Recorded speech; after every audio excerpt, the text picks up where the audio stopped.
Good evening, I'm Tom Tucker. And I'm Joyce Kinney. Our top story, Quahog prepares to unveil a new statue commemorating perhaps its greatest hero ever. That's right, Tom. It was 10 years ago that an almost inconceivable plot to destroy the World Trade Center was thwarted by Quahog's own Brian Griffin. This amateur video captured Griffin's heroism in the face of a shadowy terrorist organization called Holy look at all those vowels. Al-Qaeda. Here, make sure you get all this. Time to terrorize the terrorists. Ugh, you prepared catchphrases for yourself? No, not necessarily. Mohammed oughta stayed home. Nobody knows that guy's name yet. You're using information that nobody knows.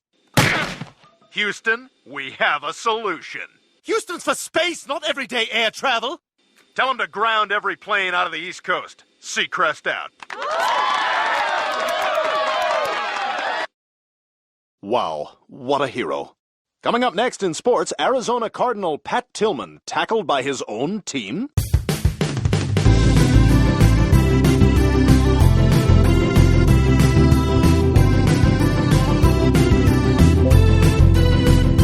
If your friends are nerdy and you are nerdy too, I want to talk to you. Friends talking nerdy. Hey everybody, thanks for listening in to another episode of Friends Talking Nerdy. This is Tim Jowsman, and on the line we have two folks from New York. Say hello, everybody. Hello, everybody. I was going to say that. Oh, I'm sorry. Hello, everybody. Yeah, we got Noel and Morah here, but Morah, introduce the show. Let's see what we're going to do today. Okay, so getting started. If you guys have been listening, at one point, Tim and I had talked about the Orville, and he had mentioned an episode called Priya with Charlize Theron being a guest star. And in case you guys haven't seen it, I'm telling you right now, there's going to be spoilers in this episode because we're going to talk about movies, and we can't help but talk about the ending and how things played out. So with this episode, she was from the future. Quick rundown, she was from the future, and Tim, by all means, tell me if I'm wrong on this, but she was from the future. She would go back. She was like was not a bounty hunter, but she made her money by going back into the past when people were just about to die, so she would save them, bring them back to the future, and sell them. Yeah, like an art collector / archaeologist. Right. And so the Orville was actually supposed to crash and die, and she saved them, and they figured it out, and they were able to escape. It's like supposedly through this black hole. And when they got back into their time, so this is what started what this episode is going to be about. I want to talk about time travel because this episode kind of made me start thinking about, like, wait, that doesn't make any sense. So I don't know, I'm still trying to figure out, like, Seth MacFarlane's characters explaining how the robot Isaac, the AI character Isaac, had explained that if they blast the black hole, it gives them possible options for their future since they weren't supposed to make it. But what never made sense to me was once they shot it, shouldn't by all rights, based on like just about every movie we've ever seen with time travel, shouldn't she have been stuck there and then? Like, she would have been stuck in that time as opposed to just disappearing, which is what they wound up doing with her. Yeah. Unless I missed something. No, I mean, as far as time travel goes, you're correct, because blowing up that wormhole happened after she made their introduction in their lives. So, yeah, blowing up that wormhole should have, as you said, kept her there instead of made her disappear, because blowing up the wormhole didn't erase the past. Yeah, I mean, so it's funny because lately, so since I brought it up a few podcast episodes ago where I mentioned I wanted to talk about this, and the more, because I have been watching, like, Back to the Future has been on HBO, so I've been catching up on that, which I know Noel has been watching as well. Mm-hmm. I've even, Marvel, right now, if you guys are watching Agents of S.H.I.E.L.D., they've even, right now, the episodes, the storyline is about time travel, and they are actually doing a really. Have you seen it? Have any of you guys seen Agents of S.H.I.E.L.D.? No, I have not. I'm guilty of the fact that there is so much geeky TV going on that I haven't even watched the Orville that you guys are talking about, but I trust your judgment with that. But that seems to be the thing that's always a safe go-to is time travel, because you can really set things up. I was thinking about a film. They had a Harry Potter marathon in Prison Azkaban. Yeah. There's a scene in that kind of got my attention in terms of time. It's this really safe area you can go to. But it's not safe. That's the thing. It's such a paradox. Wait, hold on. Tim, have you been watching Agents of S.H.I.E.L.D.? No, that show lost me about midway through season 2. I know I can watch it on Netflix. It just meh. Okay, so that's the thing, and I agree. There were times where I kind of had to struggle through it, and if you can kind of make it through, because it does get a little soap opera-y at some points, but this season, it's actually, like, from the first episode, dude, it's awesome. Like, it had me rolling, because they're making fun of, like, almost every, like, they get captured and get pushed into the future. So, like, in the first episode of this season, they're trying to figure out where the hell they are, and then at some point they figure it's not where, it's when. So they're in the future, but while they're there, it's like they think, okay, we're on a spaceship, and there was, like, these roaches type aliens that are going after them, and at some point, like, the head Marvel guy is like, oh, we should split up. So they realize they're on some sort of spaceship, and, like, there are these aliens / roaches that are going after them, and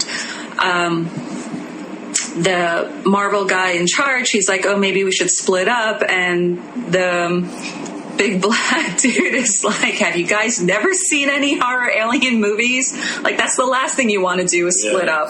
It's like, we're all just going to die. What's wrong with you? So it was really well done. They made a lot of references to, old time movies, which was great. I love that about it. And they're actually doing a good job. So, like, the past episode this week, they even said, because they're trying to get back to their time, and they're like, oh, we can change it. And one of the characters is like, no, don't you get it? You can't change it. This already is in motion. It's happening. And that brings me to, I know I'm going to be jumping around, but, like, Terminator. And it's funny because Terminator is obviously one of the first all-time time travel movies there were other, but this one's, like, I want to say maybe, like, the biggest one. Yeah, Really made a huge because that sets the story. So, you're right with that. So, Terminator. Right. But think about it. If they thought, and it's funny, this occurred to me, like, recently, never even occurred to me past, where, remember how at the end, again, spoiler, at the end, she thought that, okay, there is a hint that maybe they could change the future, that it's not going to happen because they destroyed the Terminator. However, if that's the case, then shouldn't her baby disappear? Because Reese had to move to the future, come to the future to impregnate her. So if everything was stopped, if everything, thinking of time travel in the way it supposedly works, if they did truly stop it, then then the baby would have been gone. Like, think of Back to the Future. Like, if, one event didn't happen, then the kids would have disappeared. Well, you see what I'm saying? I see what you're saying, but you gotta remember with Sarah Connor, at the end of the first Terminator movie, she was still just a waitress. She was not fully in the deep end with all of the paramilitary stuff, with learning more about the company that ended up making the Terminator, the Cyberdyne systems and all that. So by the time we meet up with her in Terminator 2, she's very different, and she has a much better grasp on what the future is going to hold, because her opinion in Terminator 2 is completely changed. She knows the war is going to come, and she has to protect her son at all costs.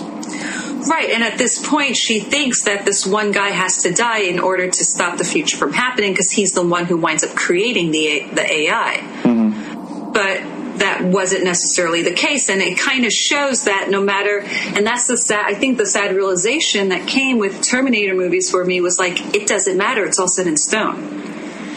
Yeah, but I think also with Terminator 2, there's a part where I think the line is, fate's what we make. So she was deciding at that point to change that future, but that would make sense, one paradox, but I guess the fact that she didn't disappear and she was still pregnant means that the future it's going to happen. But that's what I'm saying. No matter what she does, it's already kind of written. It's already, and this is the thing, which is why I feel like, my God, we should all be taking Excedrin now because our heads are going to hurt.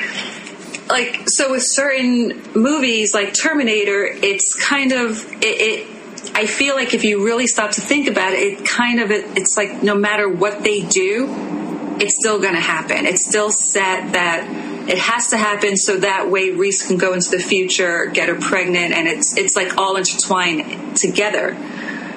So that's... Yeah, I mean, that's part of the reason why, I mean, the one saving grace for me for the third Terminator movie is the fact that they did set off the War of the Machines at the end of that. But, the basic premise of the sequels is flawed based on the ending of the first movie because there was supposed to be some hope. But she was also naive to that hope as well, to your point, by not taking into account that if the future has indeed changed, why do I still have a baby? Yeah. But then moving to, like, let's say Back to the Future. So this is I feel like with the second one, it opened up way too many variables with paradoxes. Hey, before forgetting that second one was terrible. That was a bad film. Right? That was a bad film. I couldn't even. That came on, and you can see how older Michael J. Fox looks. And you can see that the actress now plays Elizabeth Shue. Yeah, and it looks so weird. Even I actually IMD'd what happened to the original girlfriend. What happened? She had to take care. I think her mother got cancer or something like that, so she had to go take care of her and stopped acting for a while. Wow, that was when that came on. I saw it. I was like, I couldn't watch it. I really couldn't. I couldn't watch it. It's unwatchable. Three makes up for that. The third one I think is really, really incredible. It really makes up for the second one. It's still. I wish they would have just stopped after the first. Oh yeah, well. True, but I mean, I will. My favorite of the trilogy though is the second one. I mean, I love what I love the second one, especially the part at the end when they go back to 1955. Some of the technical work they did to insert the future Marty and Doc into that world, into the original scenes that we remember for the first one. That took a lot of work, and I really, really dug that. I mean, it's not that I dislike the other two, of course, but I just love the ambition, I guess, of what Back to the Future 2 was trying for. But here's the thing. Okay, so with what you're saying, technically, yes, I give it kudos. I thought it was cool that the way they had set it up, where it's like he went back and was able to see himself trying to save the Doc and all that. So that, I get that. That's kind of cool. However, if you really stop to think, and again, this goes back to like the time travel where it's too many, like, look, time travel doesn't exist.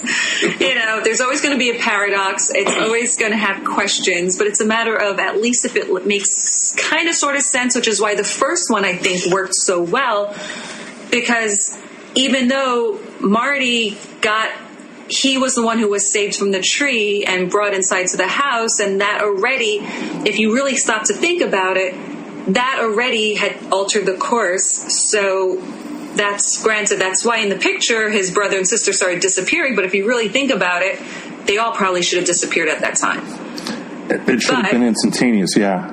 Right. But because they were saying, well, there's still somewhat hope because they really fell in love at the dance with the kiss. So as long as he made that happen, I guess there was that saving grace. Yeah. But that's, so it's interesting. Like, that's how they played it off and made it work for them. So it's like, okay, you know what? That makes... Okay, fine. But, they knew about the loopholes where it's like, the Doc is like, he didn't want to know the future. He didn't want to mess it. Any small thing, they made it clear. They stated that. And that was kind of cool that, yes, going back to, that short story, Butterfly Effect, which was a big thing, Ashton not the movie. Not the movie, the short story. Yeah, it was a short story. Yeah, the theory of that, yeah. So, I don't know. It's just I feel like with the second one, because they kept changing, going back and forth at this point where it's like, I don't know. I felt like if it was like Star Trek or anything else, there would have been so many like little holes in the past and the future that we probably all would have combust the way, Back to the Future was happening in the second one. It's just it's like I tried watching it recently also, and it's like there were just so many, like when Biff came back to give his younger self, the magazine, then shouldn't the future one already kind of started changing, like all of a sudden wearing nicer clothes or looking better or something? Or a thing like that like another movie paradox, Time Cop, where you can't, two masters can't hop out, all that, all those little rules and changes in the system, are you going to, see them or they come up? So I guess if it depends. It moves along. I think with all those little pieces, it moves storyline along. Like Back to the Future 3. When Doc's back there and all things happen, and then when he finally goes back forward in time. Think about that. It's a useful tool to move the story along. And for us as geeks, we are constantly trying to figure out there's no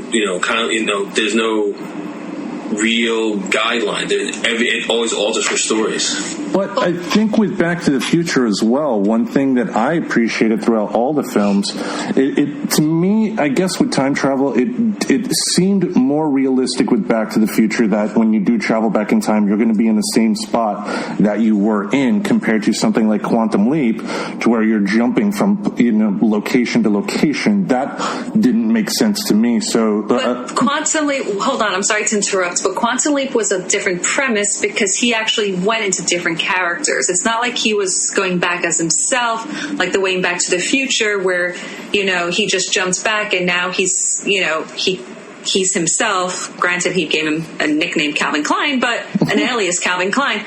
But here, like Sam was jumping, and it was he went into the body and everybody saw him as that person. That was a different premise, which I kind of thought was cool, and it was different. It was cool and different.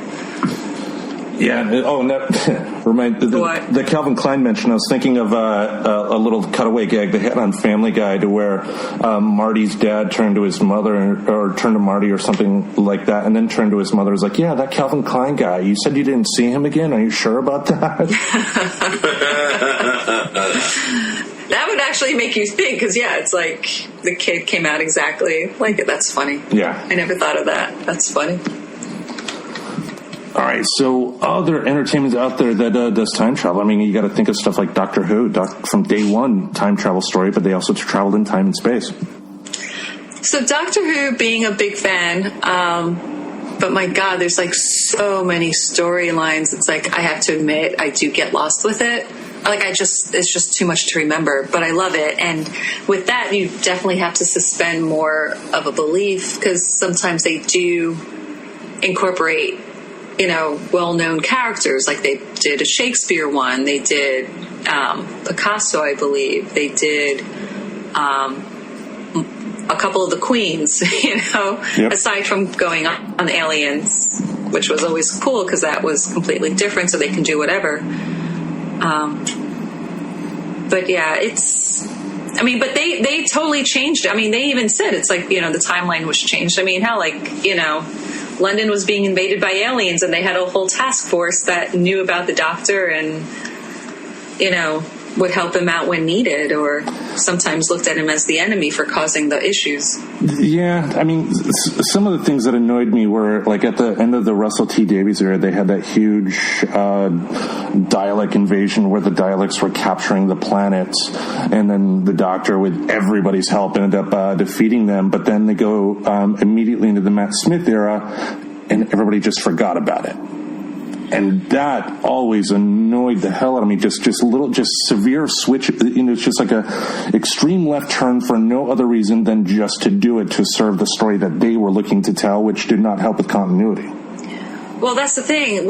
There is no continuity, I believe, with Doctor Who, because remember, sometimes that was the whole beauty part. Whenever he ran into hit the redhead River Song. who was kind of the wife, and she even said no spoilers because she would be like, so where are we in time? Like she had to, she had to be careful with what she said, so she couldn't reveal anything to give anything away because he was jumping all around in the timeline. So just because he returned back and now he's like, it looks like it's the same, it was like the next, it wasn't that long ago. It might have been the next day or something, but not necessarily, Right. I don't know. I mean, for me, I've always just been a critic of the Moffat era. It had some good starts here and there. But speaking of River Song, though, I do love her as a character. That was the one. She's awesome. And one thing I haven't done yet, Big Finish Audio, a company based out of London that has the rights to do audio Doctor Who stories, recently got the rights to do the new Doctor Who stories. So they actually got David Tennant, they got Billy Piper, they got Alex Kingston, all coming back to reprise those characters in radio plays. Awesome. Yeah, that's good. That's very good. So since you are two of the Doctor Who geeks on the show, how do you feel about this new Doctor Who coming on? I'm excited. You know what? I don't want to say anything until I see it. That's the way I have to be fair. It's like, I don't know. I'm hoping it's, it'll be good. I just hope they don't, as long as the writers do a good job with the storyline, because that's the thing with last season, with that last Doctor, I really did not care for any of the storylines. Well, it's going to be good because they're going to have a new showrunner. I believe his name is Chris Chibnall, who was responsible for Broadchurch. So he's with the new showrunner. It's going to be a new tone. It's going to be new everything. We didn't see enough of Jodie Whittaker at the regeneration scene. In spoilers, she only says 2 lines. She looks at her reflection and says, "Oh, brilliant," before she gets kicked out of the TARDIS and the TARDIS explodes. But yeah, so that may be setting up something nice too, because hopefully, this is just speculation. My hope is that after all this fantastical stuff that Stephen Moffat has put into place the past few years, why not strand the Doctor on Earth for a season or 2? Make it a little more along the lines of what the Russell T Davies era was, because that was a little more grounded and I think more relatable for people. Yeah, I guess. That would be interesting. But I have to say,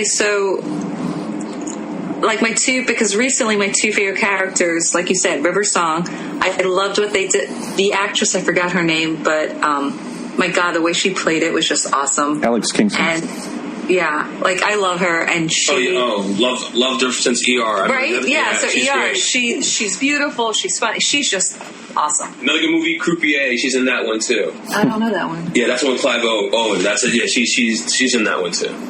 But the other one is The Master.